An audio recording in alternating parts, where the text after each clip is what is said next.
मातोश्री गिरिजाबाई ढोबळे महिला शिक्षणशास्त्र महाविद्यालयात हळदी कुंकू समारंभ उत्साहात संपन्न। संक्रांत वाण हे पर्यावरणपूरक रोप व शैक्षणिक उपयोगी वस्तू देऊन वसंत पंचमी साजरी।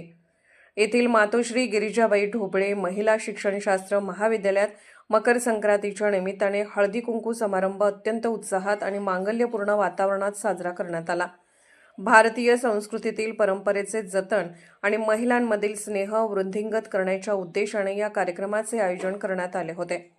कार्यक्रमाची सुरुवात महाविद्यालयाच्या प्राचार्य डॉक्टर वासंती पांढरे मॅडम, नवनिर्वाचित नगरसेविका सौ ज्ञानेश्वरी देवकर, डॉक्टर मनोज देवकर, पर्यावरण दूत सौ प्रतिभा देवकर यांच्या उपस्थितीत सिद्धरामेश्वराच्या प्रतिमेस व सोलापूरची ओळख असलेल्या काठीचे पूजन करून करण्यात आले।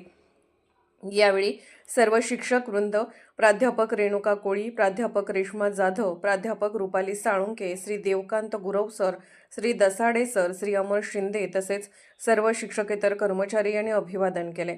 अतिथी देवो भव या भावनेने महाविद्यालयाच्या वतीने नवनिर्वाचित नगरसेविका सौ ज्ञानेश्वरी देवकर यांचे स्वागत करण्यात आले। सोबतच सौ प्रतिभा देवकर, श्री मनोज देवकर यांचेही स्वागत करण्यात आले। शिक्षक विद्यार्थिनींनी आपले मनोगत व्यक्त केले। प्रमुख पाहुण्या सौ ज्ञानेश्वरी देवकर मॅडम यांनी यावेळी आपले विचार व्यक्त केले व संक्रांती वाण शैक्षणिक उपयोगी वस्तू देऊन पुढील वाटचालीस शुभेच्छा दिल्या। इको नेचर क्लब माध्यमातून वसंत पंचमी सण नवीन ऋतूनिमित्त फुलांची झाडे महाविद्यालयात भेट देण्यात आली। यावेळी आयोजित छोटेखानी कार्यक्रमात बोलताना प्राचार्यांनी विद्यार्थिनींना आयुष्यात काहीतरी साध्य करण्यासाठी शिक्षणाचा उपयोग करावा असे सांगितले।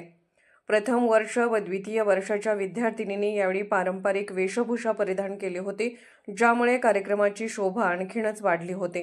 त्यानंतर विद्यार्थिनींनी घरून बनवून आणलेल्या पदार्थाचा स्नेहभोजनाचा आनंद घेण्यात आला। स्नेहभोजनानंतर सर्व विद्यार्थिनी, प्राचार्य मॅडम, सर्व प्राध्यापक वृंद यांच्या समवेत पतंग उडवण्याचा आनंद विद्यार्थिनींनी घेतला। यावेळी महाविद्यालयाचे सर्व प्राध्यापक व शिक्षकेतर कर्मचारी आणि मोठ्या संख्येने विद्यार्थिनी उपस्थित होत्या।